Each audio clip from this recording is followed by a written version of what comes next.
लाडा यानी latent autoimmune diabetes in adults एक प्रकार का डायबिटीज़ है जो टाइप 1 और टाइप 2 डायबिटीज़ के बीच आता है।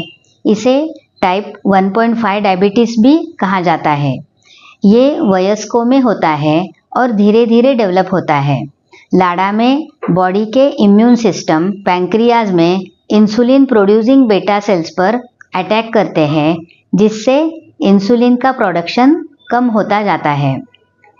लाडा डायबिटीज़ के लक्षण में weight loss, fatigue, blur vision और फ्रीक्वेंट यूरिनेशन शामिल हो सकते हैं। एंटीबॉडी टेस्ट और सी पेप्टाइड टेस्ट के जरिए डायग्नोस कर सकते हैं। इसका उपचार इंसुलिन थेरेपी और जीवन शैली में बदलाव से संभव है। अगर बॉडी में ऑटो एंटीबॉडीज पाए जाते हैं तो ये संकेत हो सकता है कि पैंक्रियाज में इंसुलिन को प्रोड्यूस करने वाली कोशिकाएं धीरे धीरे नष्ट हो रही है। समय के साथ लाडा के मरीजों को इंसुलिन की आवश्यकता हो सकती है, क्योंकि पैंक्रियाज की इंसुलिन उत्पादन क्षमता कम हो जाती है। इसलिए नियमित जांच और डॉक्टर की सलाह महत्वपूर्ण होती है। Natural lifestyle changes beta cells को एक्टिवेट करने या नई बीटा सेल्स को बढ़ाने में सीधा सहायक नहीं होते, लेकिन कुछ लाइफस्टाइल चेंजेस ऐसे हो सकते हैं जो डायबिटीज मैनेजमेंट को सुधार सकते हैं और बीटा सेल्स पर अधिक तनाव कम कर सकते हैं। हमारे पैंक्रियाज में जो बीटा सेल्स होते हैं उनका प्रोलिफरेशन होता रहता है, यानी रीजनरेशन होता रहता है। लाडा और टाइप 1 डायबिटीज़ का कंपैरिजन करते हैं तो टाइप 1 डायबिटीज़ में बीटा सेल्स नहीं पाए जाते, लेकिन लाडा में इसकी संख्या कम ही सही, लेकिन होती ज़रूर है। बीटा सेल्स के रीजनरेशन प्रोसेस में हमारा लाइफस्टाइल अनुकूल हो तो लाडा पर विजय प्राप्त कर सकते हैं। बीटा सेल्स को रीजनरेट करने के लिए उन्हें रेस्ट देना बहुत ज़रूरी है। ईटिंग विंडो सेट करके हम उसे रेस्ट दे सकते हैं। दिन भर में 2 मील्स और 1 ब्रेकफास्ट ऐसा सेट करें कि इसके बीच पानी के अलावा कुछ न लें। लो ग्लाइसेमिक इंडेक्स वाले फूड यानी ऐसा भोजन जो लो ग्लाइसेमिक इंडेक्स वाला हो और ब्लड शुगर लेवल्स को अधिक तेजी से बढ़ाने से रोक सकता हो। इसमें वेजिटेबल्स, फ्रूट्स, सैलेड्स और लेग्यूम्स शामिल हैं। कार्बोहाइड्रेट्स की मात्रा कम हो। फाइबर रिच फूड्स जैसे कि वेजिटेबल्स, अनाज और बीन्स ब्लड शुगर लेवल को स्टेबल रखने में मददगार होते हैं। Regular physical activity insulin sensitivity को सुधार सकती है, जिससे ब्लड शुगर कंट्रोल में मदद मिलती है। एरोबिक एक्सरसाइजेस जैसे चलना, साइकिलिंग और रेजिस्टेंस ट्रेनिंग जैसे वेट लिफ्टिंग दोनों ही उपयोगी है। सही वेट मेंटेन करना डायबिटीज मैनेजमेंट के लिए महत्वपूर्ण है। एडेक्वेट स्लीप यानी पूरी अच्छी नींद लेना ओवरऑल हेल्थ और डायबिटीज मैनेजमेंट के लिए ज़रूरी है।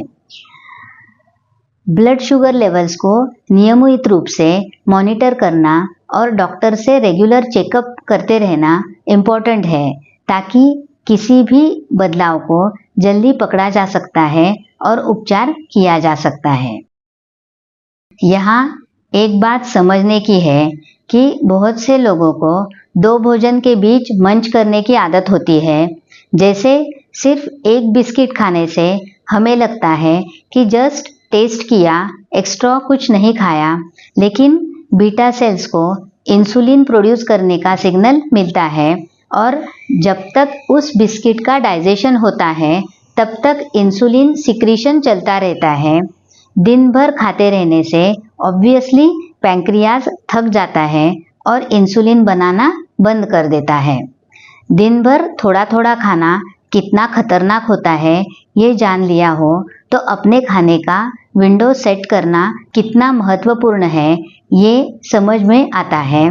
2 खाने के बीच पानी के अलावा कुछ न लें। खाना खाते ही इंसुलिन प्रोड्यूस होता है और आधे घंटे में खत्म होता है, इसलिए जितना टाइम डाइजेशन को लगता है उतना पैंक्रियाज का लोड बढ़ता है। अब वर्कआउट की तरफ बढ़ते हैं। योगा, प्राणायाम और पसीना लाने वाले वर्कआउट का 1 घंटे का कॉम्बिनेशन अनिवार्य है। प्राणायाम से ब्लड सर्कुलेशन बेहतर होता है, इंटरनल ग्लैंड्स के ऊपर इसका असरदार प्रभाव होता है, अच्छे हार्मोन्स रिलीज होते हैं, शुगर को कंट्रोल करते हैं। प्राणायाम से मिलने वाला ऑक्सीजन सेल्यूलर रेस्पिरेशन के लिए बहुत ज़रूरी है। प्राणायाम और एक्सरसाइज मेटाबॉलिज्म को इम्प्रूव करने के साथ साथ इंसुलिन रेजिस्टेंस को भी कम करते हैं। प्राणायाम में कपालभाति और अनुलोम विलोम प्राणायाम बहुत ही बेनिफिशियल है, जो मिनिमम 15-15 मिनट ईच डेली करें। प्राणायाम के बारे में अधिक जानकारी प्राप्त करने के लिए डिस्क्रिप्शन बॉक्स में बताए लिंक पर क्लिक करें। योगा में मंडूकासन, शशांकासन और वक्रासन पैंक्रियाज पर दबाव डालते हैं, जो बीटा सेल्स को इंसुलिन प्रोड्यूस करने के लिए मजबूर करते हैं।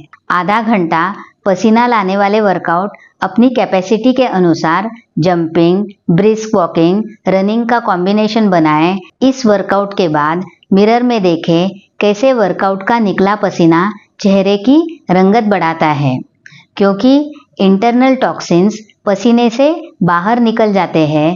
एक्सरसाइज से ब्लड सर्कुलेशन बेहतर होता है, जिससे नर्वस सिस्टम स्टिमुलेट होता है और स्ट्रेस लेवल धीरे धीरे कम हो जाता है। लाड़ा में आहार कैसा हो ये जानने के लिए डिस्क्रिप्शन बॉक्स में बताए लिंक पर क्लिक करें। अगर वीडियो अच्छा लगा हो तो लाइक, सब्सक्राइब एंड शेयर ज़रूर करें।